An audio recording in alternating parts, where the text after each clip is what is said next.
男人吟诗一首，圣贤之力打爆了花岗岩，大恐怖被深深吸引，出现在身后。男人叫小凡，他爸爸是个亿万富翁，而他却穷到快要吃土了，是外公把他养大，除了努力他别无选择。小凡斩获全额奖学金，进入贝尔格雷夫大学，学姐小爱带领新生参观学校，小凡似乎对学校的了解更深刻，接替了小爱，成功引起了他的注意。这是一所有海盗建立的学校，占地10万平方公里，背后隐藏着一个魔法师组织——蓝玫瑰神殿。神殿每年都会吸收新鲜血液，对象必须是精英中的精英。小凡毫无悬念被选中，但想要加入神殿必须通过考验。负责招募的鸟嘴神使说，金币将藏在学校的某个地方，最先找到的3个人才能加入神殿。小丑神使给出提示。Find the coins by night 5. 小凡从声音认出她是学姐小爱。小丑神使保持沉默。小凡把学校翻了个遍，也没有找到金币。小爱出现，两人下起了象棋。小爱似乎话里有话，小凡也不傻。这时学长凯尔出现，宣告主权，想要带走小爱。小爱临走前给了小凡一点提示，想去英语教学楼可以查地图。小凡打开地图，英语教学楼是 K3，而考验提示是晚5前找到。晚的英语单词第一个字母是 N， 也就是 N5。小凡来到 N5 建筑物所在地，是一间木屋，在里面找到一个箱子，箱子里关着一只远古凶兽，而金币就在里面。小凡每次想拿金币都差点被咬，最后只能跟凶兽商量商量，没想到真有用，成功拿到了金币。没有找到金币的人被迷晕，不知道被带到哪里去。第二天，小凡和候选人小米第一时间发现另一个候选人被杀，难道没有被选中就会被杀？两人不知所措，到酒吧里喝白开水。凯尔过来搞事，情敌见面分外眼红。小凡本该把凯尔按在地上摩擦，但他并没有，他从声音认出凯尔就是鸟嘴神使，随后便跟踪凯尔来到一处废弃的教学楼。教学楼内有乾坤，小凡通过暗门找到了神殿，看到神奇的一幕，神殿的人用被杀候选人的眼球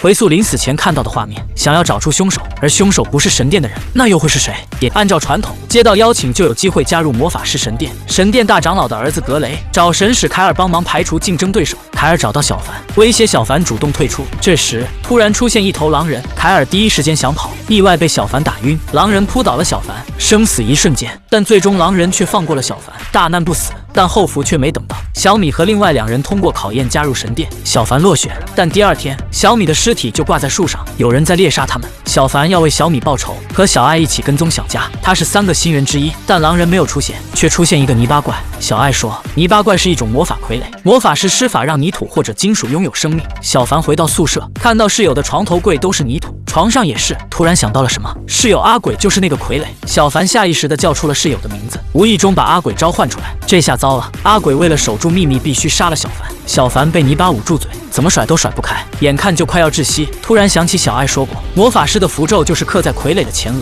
小凡伸手把阿鬼的符咒给抹除，死里逃生。阿鬼瞬间失去生机，变成一块泥巴。神殿里，格雷顶替小米的名额，3个新人正在接受入殿洗礼。小凡将阿鬼的头带了过来，这是他加入神殿最后的机会。他怀疑阿鬼就是格雷弄出来的。大店主重新唤醒阿鬼。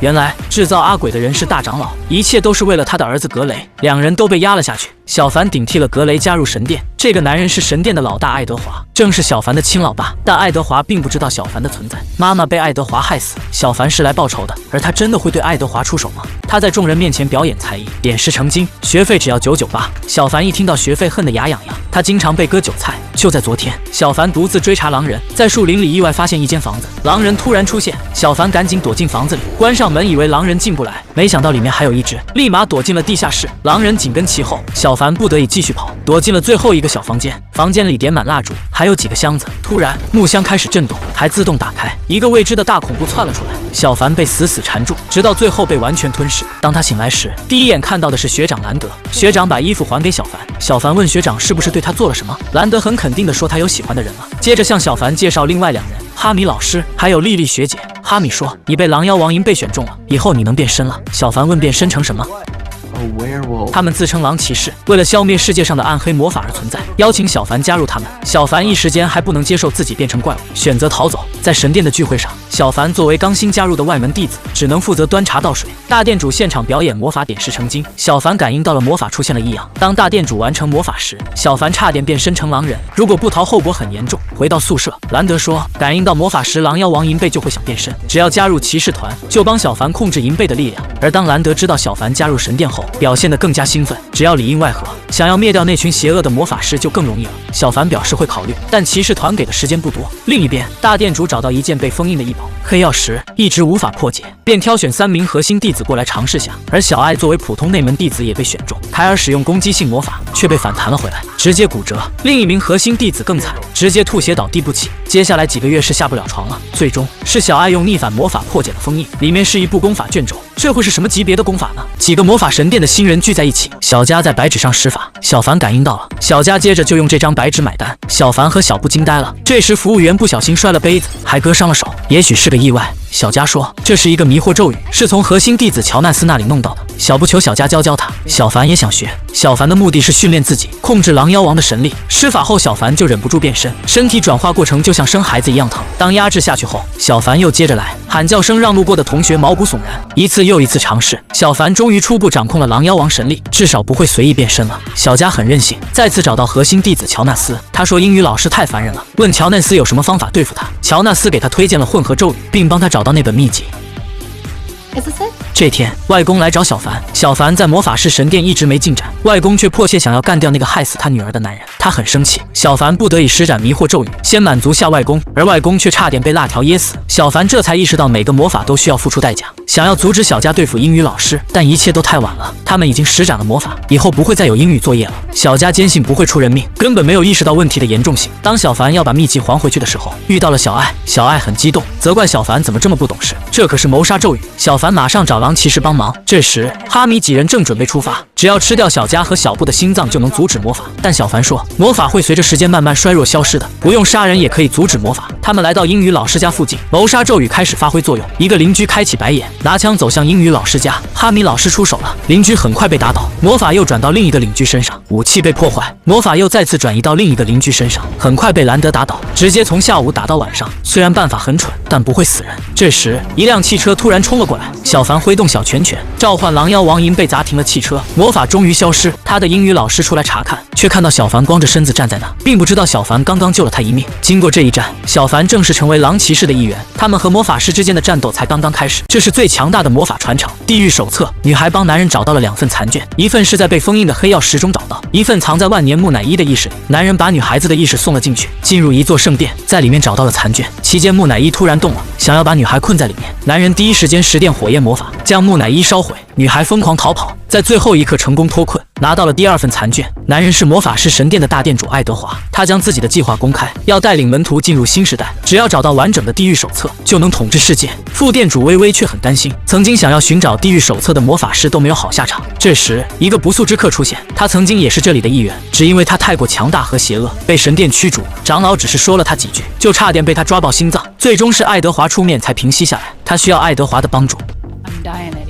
女人是雷姐，她已经是癌症晚期，活不了几天了。她希望爱德华救她，作为交换，她会帮爱德华找到另外2份残卷。爱德华进行转移魔法，仪式顺利进行。雷姐的癌细胞被抽取出来，顺着银色锁链转移到5个祭品身上，一切非常顺利。雷姐重获新生，一脸满足。小艾和小凡送雷姐回家，雷姐将一个箱子交给他们，箱子里的东西就是找到残卷的关键。雷姐不知道的是，所有祭品必须被癌细胞杀死，仪式才算真正成功，却意外被狼骑士发现。祭品本身命不久矣，为了得到神殿各种补偿，自愿现身，但癌细胞却让他们生不如死，希望能够尽快解脱。但就算他们不说，哈米和莉莉也会动手，他们要阻止神殿所有活动。很快，凯尔来到现场，发现核心弟子乔纳斯被杀，祭品也全部死亡，被吃掉了心脏，是狼人一贯的手法。另一边，雷姐一脸满足地躺在床上，癌细胞却回来了，她没能躲过命运的安排。房门一关，另一个雷姐出现，这到底是怎么回事？男人透过玻璃看向教室里面，一头狼人正在给学生讲课，在同学们眼中，他就是个帅气逼人的老师。男人差点吓尿了，但还是鼓起勇气敲门。他的任务就是将这头狼人击杀。老师开门问有什么事，并不知道男人已经看到了他的真身。男人突然一刀捅了过来，老师这才反应过来，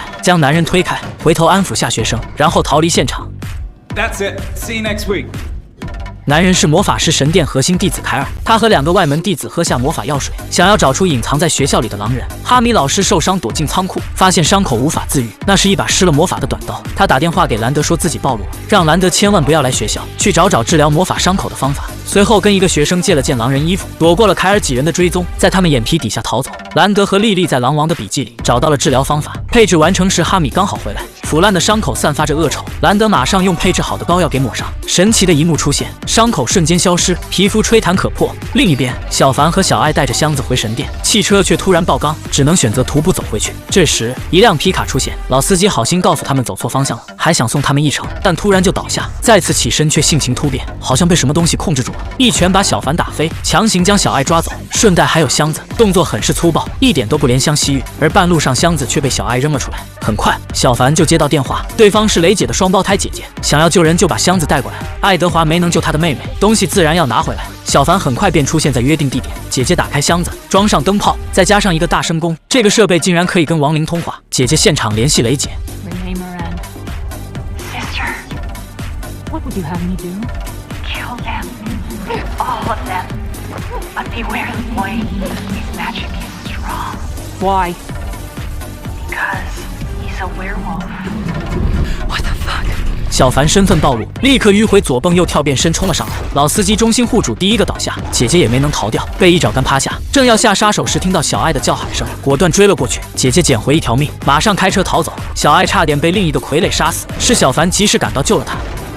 另一边，凯尔追踪狼人来到学校旁边的小树林，发现一个木箱子，这箱子正是狼骑士总部密室里的其中一个。凯尔猝不及防，直接被附身，变身狼人袭击小布和小佳，被小佳一刀解决。凯尔成了替死鬼。小佳把凯尔带回神殿提交任务，却心存怀疑，他觉得学校里应该还隐藏了狼人。副店主认同他的想法，让他负责接下来的行动。同时，附身凯尔的狼王之魂回到了密室，几人都以为危机已经解除，并不知道捕杀狼人的行动还在继续。是什么让男生如此愤怒，差点变身成为狼人？男人是兰德，邂逅了一位小姐姐，本以为单身18年终于脱单了，转眼就从病床上醒来。他寻思自己是不是喝多了，又和小姐姐有没有发生点什么。这时，小姐姐和一个糟老头子在一起，正观察着他。老头是魔法神殿长老，他在进行变身魔法实验，想要制造一支狼人军队，而他们并不知道男生是真正的狼人，还是狼人中的王者。副店主微微暗恋大店主爱德华，多年来不曾表白，他从未真正了解这个男人，并不支持爱德华寻找地狱手册，怀疑他另有所图。这天，两人喝下真化魔法药水，他想要知道爱德华心里真正的想法，而爱德华证明了自己，一切都是为了魔法师神殿的未来。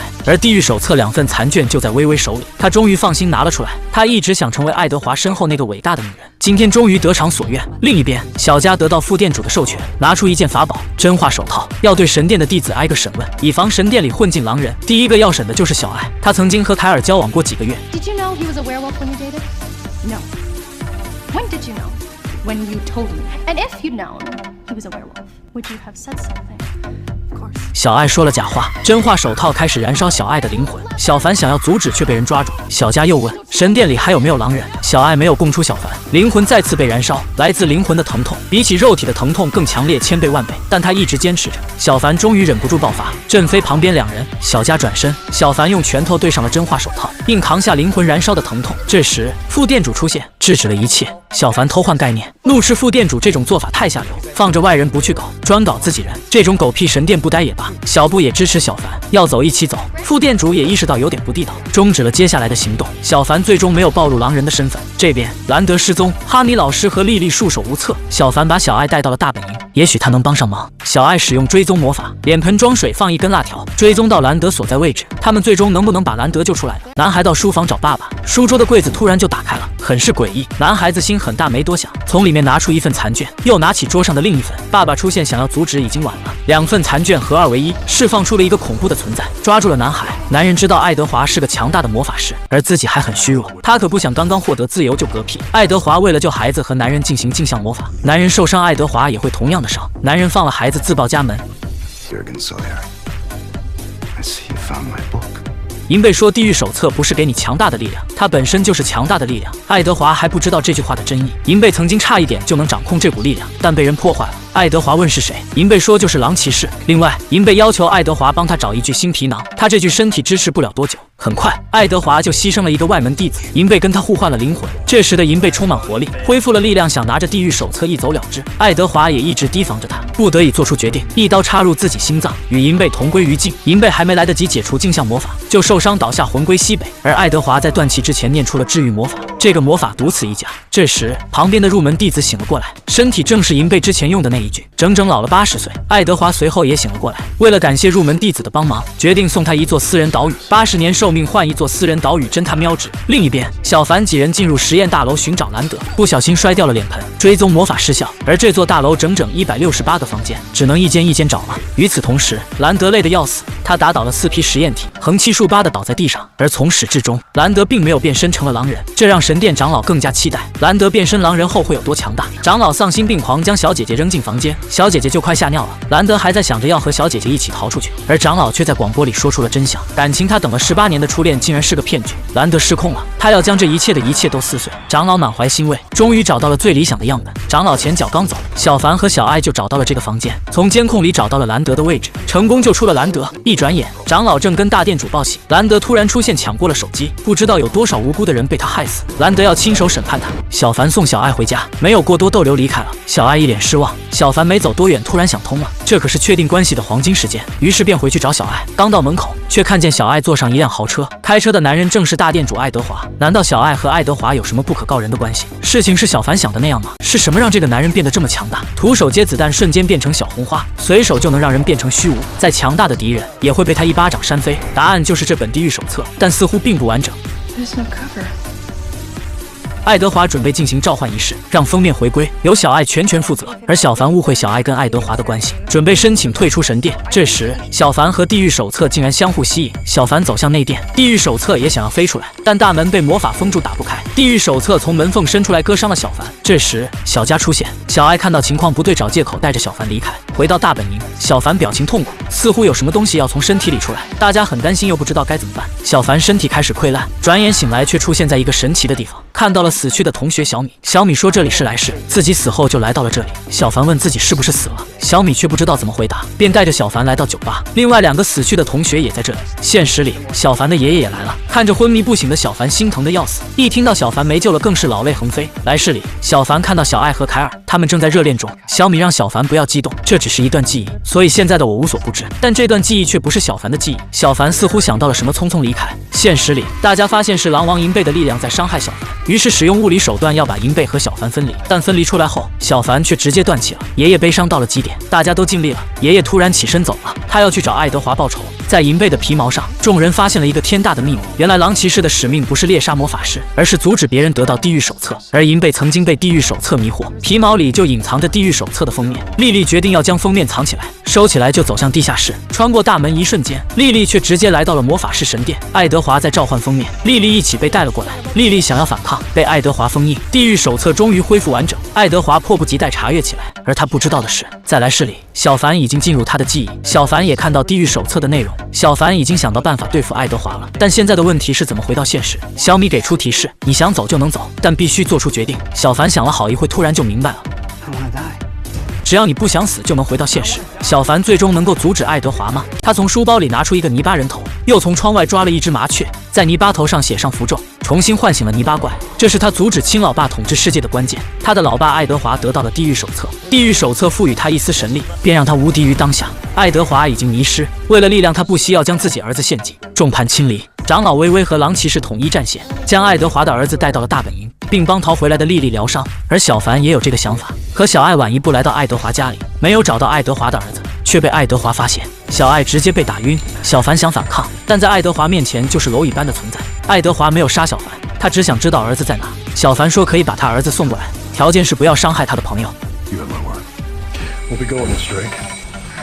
在约定时间，小凡一个人来见爱德华，并没有把他那个儿子带来，因为小凡也是爱德华的儿子。爱德华也很惊讶，他问小爱这件事是不是真的，小爱直接否认，他不想小凡被献祭。而爱德华却发现小爱在说谎，也就是说小凡真的是他儿子。爱德华无喜无悲，只要献祭仪式顺利进行就可以了。小爱作为见证者必须在场，而祭品也必须是自愿的。